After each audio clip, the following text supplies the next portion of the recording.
It could be 80 years, 90 years, 100 years. Is it crazy that every decade or so we want to make a change? I don't think so. Oh, wake up, rethink the status quo. When you get your money right, then you're the one who runs your life. Come build a wealthy spirit with Sammie and Michelle. Michelle, do you know who loves beets, fears, bears, and pushes paper? Dwight Schrute? Yes, very good. I know my office references. You do, yeah. For two people, But I think it's Bears beats Battlestar Galactica. What did you say? I said that he loves beets, fears bears, and bear fearing like God fearing, like has a respect for the fear of bears, and pushes paper. You're not wrong. I was thinking of Dwight because of his whole assistant regional manager and assistant to the regional manager drama. Okay. And it reminded me of when I was offered a promotion at my last job. Tell me more. Yes, maybe it seemed like this promotion was more in title than it was in finances. At my last job, after I had already been volunteering on a project, they asked me if I wanted to be promoted. And this job was taking up a lot of my time. So to be honest, I did not want to be promoted. And they were like, it'll be great. It will be great if you work 5 days instead of 4, since you're going to be promoted and you're going to have more work to do. Me, I'm like, is there a financial increase in my pay with this promotion? Because like for $3 or $4 an hour, I'm not doing this. And this was after they had already cut your pay too. Yeah, exactly. So I'm like, so I'm just getting paid what I got paid last year. Not got even. rid of the evening differential. Anyway, needless to say, I didn't take the promotion. But it made me appreciate that we have to know what our own goals are, because other people will put goals on us and make it seem like it's a good thing. Instead of being a physician assistant, you didn't want to be a physician to the assistant? Assistant to the physician would not go over well. Even the apostrophe S is controversial. It's very controversial. And of course, let me just be politically correct. There has been a name change. It's physician associate. I'm not pushing that aggressively hard or anything, but just in case you're in the space, that's what's up.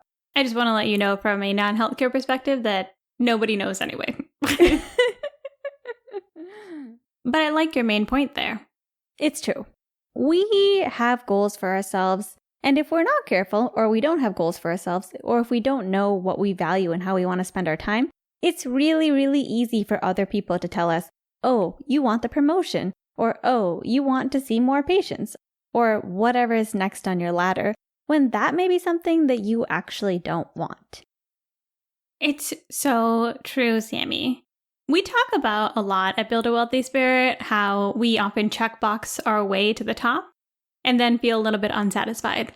And today we wanted to talk about redefining success is because we make a lot of these goals when we're kids. We want to go to good colleges. We want to get good jobs. And like you said, like if we don't reevaluate it, it's like maybe you get a promotion or maybe there are options to get promoted. I remember when I was in sales, I was always debating between whether or not I wanted to be in enterprise sales and have bigger accounts or whether or not I wanted to be a director and manage people. The thing is, I didn't want to do either. I was really, really happy in my role. I was like, I know how to do this. I like my clients. Why the heck do I have to move up the ladder? Both of these options seem worse, and it's not like the pay is really that much better, honestly. So I do think it's important for all of us to take a step back and say, okay, what am I going towards? Like, what does success mean to me? Do I need to redefine it? And is there anything I need to do in my life to help reach these new versions of success? Let's get into it, Michelle. We want to talk about something that we're loving here at Build a Wealthy Spirit, and that's Daily Harvest. Daily Harvest has given Sammie and I the opportunity to really mix up our diet to include more fruits and vegetables, which is huge for us. And it's not just a little bit of spinach or blueberry. It's a really great variety of dragon fruit, pineapple, matcha, almonds, cacao, so many things that we can't necessarily get at our local grocery store that we can now get delivered to our home in the middle of nowhere, keep in mind. So we've been big fans of Daily Harvest. We've been enjoying their smoothies, and we've been loving how for the last couple months, we've been really adding in more healthy options into our diet. So look for our referral code in our show notes. You can get $65 off your first box. Let's eat better together. Back to today's topic, redefining success to recreate your life. This has been top of mind for me as I am in the process of making some changes in my life, drastic changes, foreshadowing. And Michelle and we read an awesome piece for today's episode called The Life-Changing Power of Redefining How You Measure Success by Dr. Marjorie Worrell, which was in Forbes. Yes, we were looking at this piece because we have been talking a lot about what success means to each of us. We both are in or looking at unconventional paths in terms of career, how we want to make money, even just redefining what we're excited about. And so we were really excited when we saw this piece in Forbes because we were thinking, oh, perfect. Other people are thinking the same way as us. And in a lot of ways, I liked what she had to say. I love how she says, unless you take time to decide what it truly means to live a successful life, you can wind up spending your entire life working desperately hard to never measure up to the definitions that others have created for you. When she wrote that hit, because I think it's so easy for us to look to others to know what our next steps should be, what our goals should be, what we should be moving towards, and we may not even want to pursue those things. And a lot of these things, too, are about making more money or having a higher status or a higher job title. And I just find that hard to believe that after a certain point, that's not the most meaningful thing to people. One thing I do have to say is for Dr. Marjorie Worrell, she agreed that moving towards those kind of materialistic markers can be ungratifying. We're on the same page. But her belief is that we should all move towards serving others, being a greater force for good in the lives of others. Blah. As somebody who's been a greater force for good in the lives of others... It's true, Sammie. It's true. If anybody can say that. It's nice. Okay, don't get me wrong. I love helping people and it does warm my heart.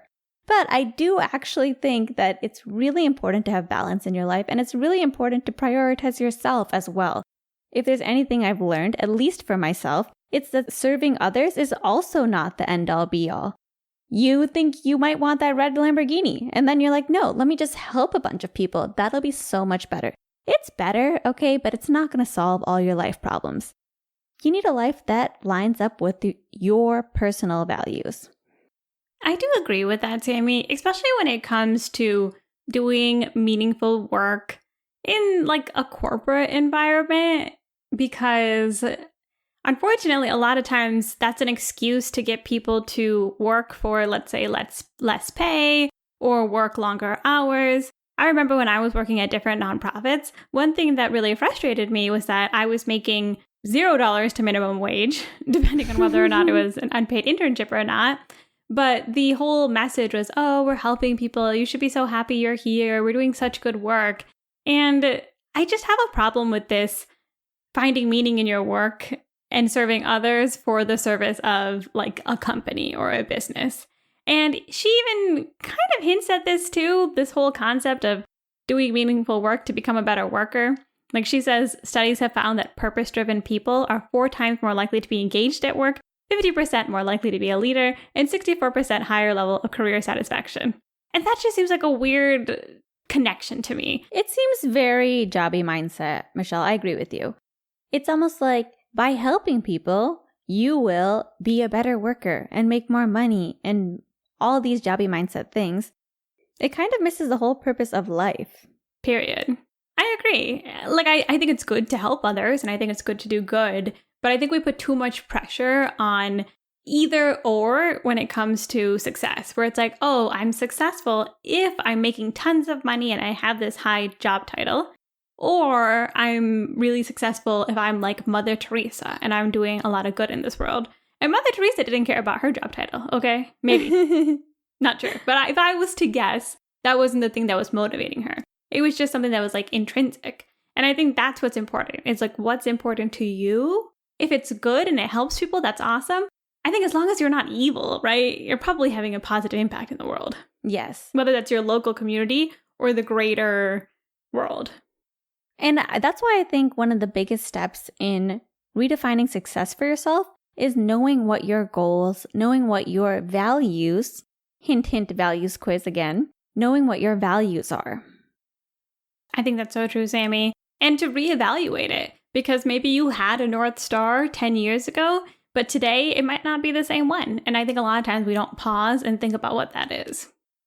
A lot of times we don't, Michelle. But lately I have been pausing and I've been rethinking what is that North Star for me. And that North Star involves actually having time to participate in self-care for myself and also build relationships. So I am trying to change my situation so that I have more time to do those things.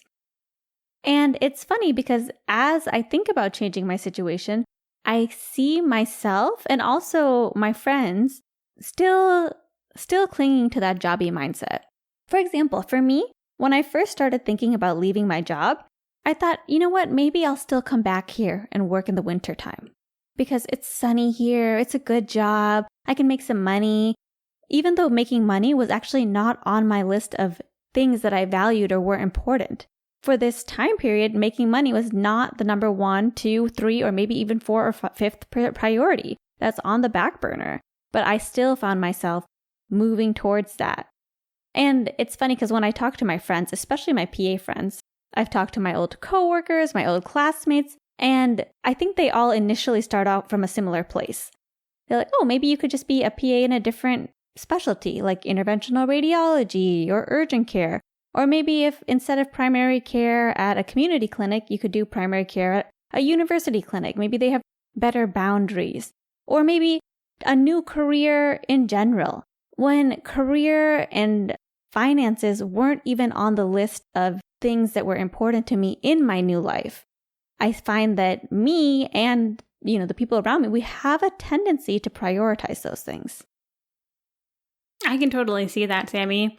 I think it's hard for us to get out of that mindset. We even project that sunk cost fallacy on other people. Like, oh, you've committed to building your career as a physician assistant, so maybe there are other ways to do it within this space. But in reality, I think that when you review your goals for yourself and you review your values, it's important to think outside the box and see if there's other options for you. I can even relate to that feeling, Sammie, because when I left my job a couple of years ago, I knew that I wanted to do more creative work. And most people in my life were super, super supportive, which I'm very grateful for. But I was doing something that was unconventional for the people in my circle. I didn't know a lot of people who are writing or podcasting online or creating anything online. And so I think people were supportive, but didn't really know what I was going for. And I didn't know. I had a goal and a vision, like write more, podcast more, do more creative work. But I still don't know what like that end marker is. But I know that day to day, I'm very happy. The interesting thing is that even though people were supportive of me, it was when I started to get job opportunities related to my writing, it was when I started to get more followers and more attention, that all of a sudden the same people who supported me were like, oh, I get it now. I see the point. Like, this is amazing. I know you were doing this. And yeah, what was hard to describe to people is like easier now because I have like paid work associated with it. And there's nothing wrong with it. And I'm very glad that no one told me that they had any doubts because that would have been hard for me to hear. But it is funny, like, if I had waited for other people's approval or for other people to understand what I was doing, I would have stopped long before this point because I didn't have, like, if people asked me, like, okay, well, how do you spend your time? How are you making money? How are you, like, what's your end goal with all of this? I wouldn't have had an answer. But the most interesting thing is that I was, from day one, doing the things that were exciting to me. I was podcasting, I was writing. Technically, I'm still not paid for those things, but those are the things that I'm really excited about. So I think it's just a point to remember that there can be people, the people outside of you might just have a different perspective, and that's okay. You know, Michelle, I'm your sister, and I like to think of myself as open-minded, but I have to say I was very much guilty of having a jobby mindset when it came to you and your pursuits. I appreciate you being open about that, Sammie. Of course, I saw you podcasting and writing, and I was super supportive of it. But it's like as soon as you get a job and you get paid, all of a sudden the validation's there. All of a sudden it's like, oh, you were doing the right thing. Well, why wouldn't I have said that you were doing the right thing 2 or 3 months earlier when you were spending time doing things you loved and making money wasn't even on the priority list? Like, you were fine. You saved up money for this time period to take a break. So really nothing had changed except that external financial validation.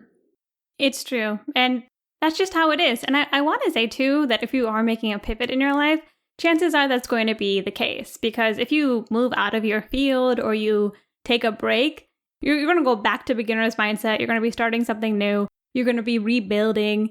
And it's so easy for other people to think, okay, well, why would you do that? Why would you go back to the bottom when you had already built your career up to this point? And it would be easier and look more successful to keep going.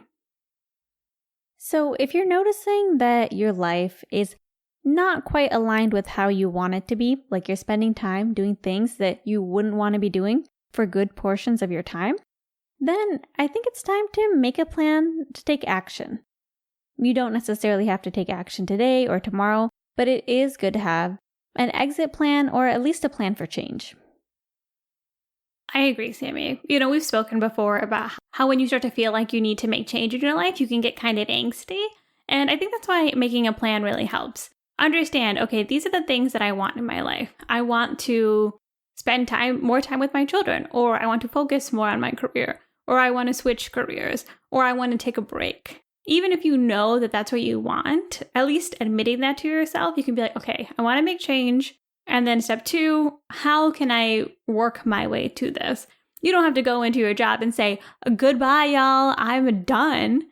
There can be so many different ways to pursue something that you're excited about. Do a side hobby, do it on the weekends, or take more time off to enjoy your life. And Michelle, you bring up a great point there, because I think about when I was planning on changing my work situation. At first, I was like, you know what? Once my student loans are forgiven, then I will be FIRE or close enough to financially independent to leave my job. And that was my plan. And I think had I not made that plan, then I would not realize earlier that I wanted to do that plan sooner. Yeah, I don't think we have to have all the answers right away. And I don't think that if we make a plan and we change it, there's anything bad about that. Part of that too, let's say you step away from your work, like in your situation, you're considering a break. I'm taking a break right now from sales. Originally, my perception was if I go back, then I'm a failure. If I decide to go back to the corporate world, I'm a failure. I would beat myself up with this. And I think this is true for a lot of people. I see it on Twitter. Like, I follow a lot of entrepreneurs and people who've struck out on their own on Twitter.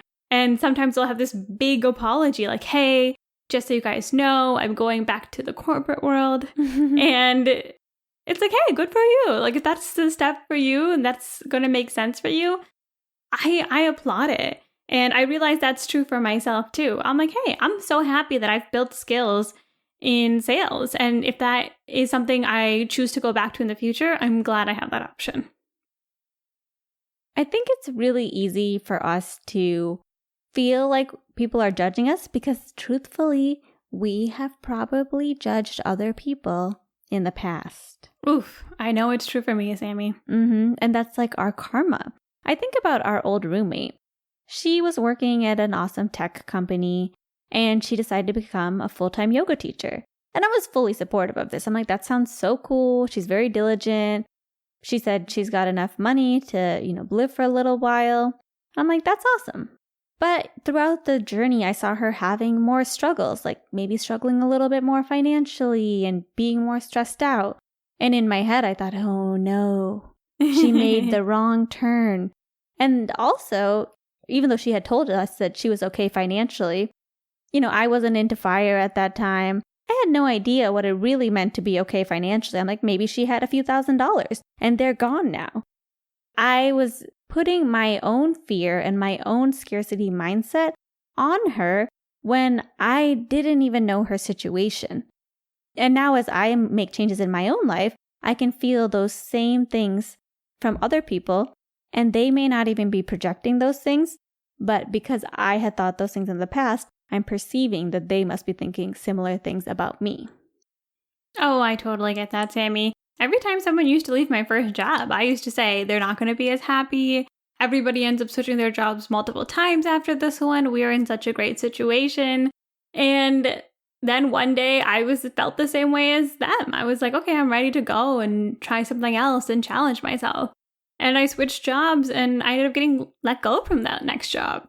And I could just hear myself judging all those other people. And I was like, oh my gosh, everything I said was true. Who knows what's going to happen to me now? Meanwhile, that was actually the best thing that happened to me. Like, that let me really reevaluate my life, redefine success for myself, and realize, okay, you know what? Actually, if I'm just looking at what makes Michelle happy and what Michelle needs, it's pivoting my career, trying to become more creative, and working on that instead. And so, one, it's okay if you projected on other people in the past. It's okay if people are projecting on you now. Like, that's just, we're always trying to understand things from our own perspective. And sometimes it's hard to, we don't have all the details for somebody else's life. And so I think it's important. I think that part of that takeaway is to make sure that you don't let other people's opinions really rule you, because they just don't have the same full picture or perspective that you do. And you may have noticed that we didn't say that other people are not going to judge you, because they might judge you. 100%. That's just how the world is. They're trying to understand. They may be coming from a good place. They may be coming from a bad place. They may be coming from a place that defends their own current lifestyle and staying in the way that they're living. But for sure, people might not get it. And that's why it's great to find a community of people who do get it. So true, Sammie. For a couple of years, I was just floating around, very much so in my own silo, unsure what to do, feeling very alone in my journey. And it was when I found groups like Find the Others, Small Bets, even my Rite of Passage group, and I found people who were doing these things. One, it gave me a clearer map of what options I have. It helped other people be a mentor to me. And also, it was just nice to be like, okay, actually, other people agree with my mindset. And that's just so nice to have. Like, there are so many different versions of how to live your life. And it is really nice to find a community that aligns with the version that you choose for yourself. It's so true, Michelle. And I really hope that Build a Wealthy Spirit can be that community for people as well. Me too, Sammie. Takeaways. So, takeaways for this episode. Redefine success and recreate your life. Whatever that means to you. If you're like the woman in Forbes and you want to find more meaning or purpose, that's amazing. If you want to help people, go for it. Don't let me judge you and be over here like, oh, you want to help people? You think that's gonna work? That's cute. No, if you want to help them, you go help them. Okay? I'm not judging. No, for sure. Plus, Sammie's for sure still going to help people. She literally can't control herself. It's a control thing. Outside of that, review your goals. Make sure that those markers of success for you are still true. We make these goals sometimes when we're kids.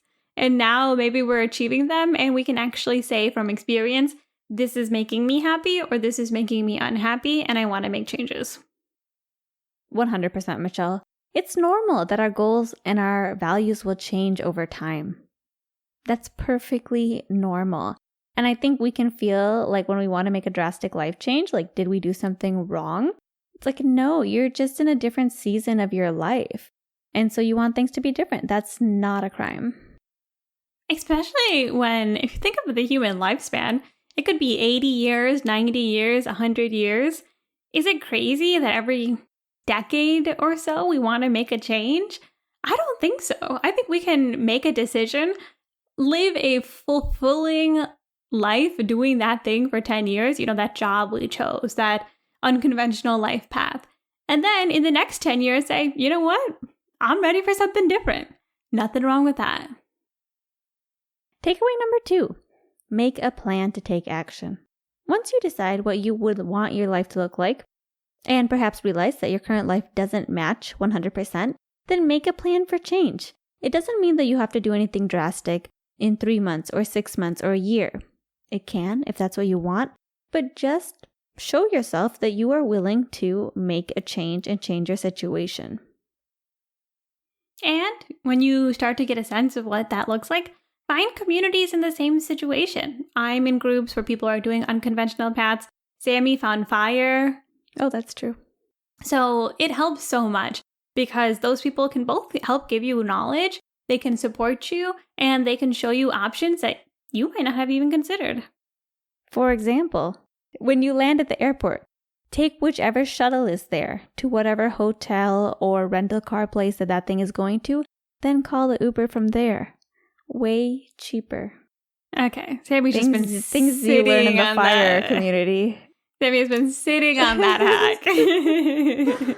We don't even take Ubers anymore. We drive all the time. Yeah, we literally drive all the time. But I appreciate that, Sammie. You know, exactly. Look, Sammie didn't know that before, and now the FIRE community has taught her how to get cheaper Ubers. And that is what we call success.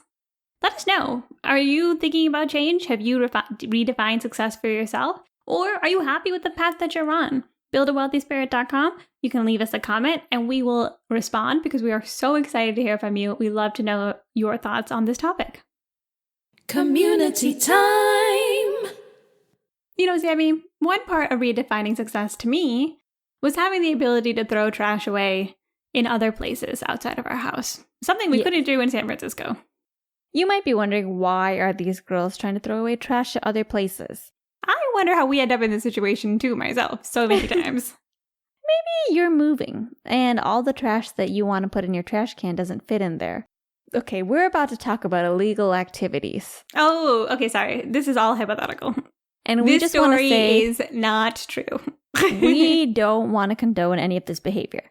But maybe when we were moving out of our apartment in San Francisco, we spent hours, maybe an hour, probably hours. If we did this, we drove along the whole Bay Area looking for an open trash can. We're talking San Francisco to Redwood City, okay? Hopping back from Redwood City to Burlingame. Going in the sketchiest, dark mall parking lots. We were trying to find a dumpster that was not locked. And let me tell you, in San Francisco, they don't play like that. They lock every single dumpster and every single trash can. Oh, you know, actually, I don't think we did anything illegal because we just paid them to get rid of our trash. Ultimately. We need to get 1-800-JUNK as a sponsor of this podcast because we needed them multiple times in our life. I will say I did not use 1-800-JUNK, although I'm not against using them. I used an eco-junk place. Oh, which even better. At least told me that they are going to ecologically throw away my trash. Yes. And if you go back and listen to our interview with Oreem, I think you'll know what we think about that now. We know that all just went into the real trash. 100% BS. Anyway, recently when Sammie went for her surgery, we had a major argument in our home because I thought we didn't have to take our trash out because we would miss a week of trash. And Sammie refused to listen to me on that. Listen, we live in a desert. It's very hot. I did not want to keep any trash in our house. So we had to go driving around again. Good thing is, in our small town, there is an abundance of options to throw away your trash. I personally feel like it's almost not a crime here because of how abundant these options are. Yes, we didn't do it, but if we did, it probably is not a crime. So let's say we went to a store that gives things away for near the price of $1. And they happen to have a dumpster there that was very easy to access. It was great. We pulled up the car. Actually, I was still fighting with Sammie because I was upset. But I said, Michelle, you know what? Turn your blind eye to all this activity that I'm about to do. And so I parked in front of the dumpster there, and I go into the trunk, and I pull out 2 large bags to dispose of in the dumpster, just so they wouldn't rot in our house, not because I'm trying to get rid of a dead body or anything. And then we weren't trying to get rid of that part's true. Okay, there was no dead body, to be clear. And I threw the trash into the dumpster, get back into my car, just thinking, nice. So easy in this town to get rid of trash. I felt a weight lifted off my shoulders. You know, we clandestine, 8 a.m., doing our business, good to go. Then I turned the car almost in a cartoonish manner to get away from the dumpster, like,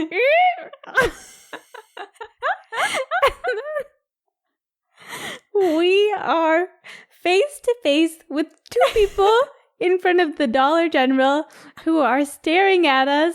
And it's like you could hear their little blinks, like blink, blink, blink, blink. And you know, this is a small town. So I'm like, I feel like these people may know me.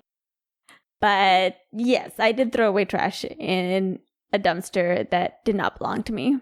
Oh my gosh. We literally thought we got away with it. We pull out and these people are just literally just standing in front of the door. I feel like they were not there before. I thought it was closed, to be honest. Yes.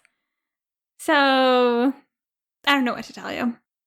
I don't know if that story really had a lesson. Other than, think about trash early so you don't have to do weird things with the trash. Yeah. And be grateful if you live in a place where this is something that never occurs to you. Mm-hmm. That's what we call success. And you know, I will say, Sammie was right, because we didn't come home as soon as we thought we would because of the food poisoning and whatnot. I mean, honestly, we forgot to take out our flowers.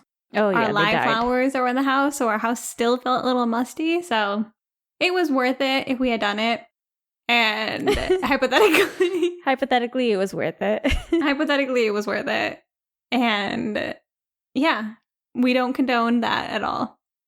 Also, quick shout out to Rizan. He reached out to me, and Sammie, you had mentioned that you want to learn Malayalam. I do too. It's on our list of priority items that we talked about last week. But he was like, "Oh, I didn't know you were Malayali," and he was asking me if our family was from Kerala, and he's in the Small Bets group with me. So thank you so much for letting me know that you are listening to the podcast. And he even sent me, Sammie, the Malayali teacher. Do you know who I'm talking about? Are you talking about Elikuti? Elikuti, yes. If you guys have not heard of Elikuti, she's, I don't know how else to say Malayali. This, white. And she speaks Malayalam so good. Mm-hmm. Her husband is from Kerala. And it's not even that she speaks Malayalam well. Like, that would be cool in itself. She teaches it. And not only does she teach it, like, on YouTube, she is one of the only options, actually. Like, I don't know. Like, we have tried to find it. And, you know, every now and then, maybe I'll find a video or something. But most of it's Hindi. Honestly, at this point, I think I'm learning more Hindi than I am Malayalam. Ek, do, teen, char. Hindi, very easy language, no offense. No offense. Malayalam, complicated. Hardest language, okay? With Tamil, which if you've heard Tamil and Malayalam, you know they're pretty much the same. Very similar. And so, yeah, he said Elikuti's Instagram profile, so maybe we need to add that to our priority list. Learn a little bit more Malayalam. You know, I also got recognized for being Malayali this week. By who? The pharmacist. So I have to call to out-of-the-state pharmacies because Ozempic is getting very popular. This is definitely not an ad for Ozempic. Oh my God, it's not an ad for Ozempic. They don't need an ad. But a lot of pharmacies are compounding the generic form, which is becoming very posh. So yeah, I was calling this pharmacist and he's like, "Oh, are you Malayali?" And I'm like, "Yes." And he's like, "I figured because your last name, I am too." Then he hooked me up with a form that had all the lists of all the compounding medications they had, including generic Manjaro. If you're in the space, this is hot right now. So I got the hookup. Shout out. Thank you to our Malayali brethren. Helping the world lose weight. Exactly. So, guys, we'd love to hear from you. Let us know if something resonates and you might make it into our community time. And most importantly, be sure to join us next time as we put down the rule book and we rethink the status quo.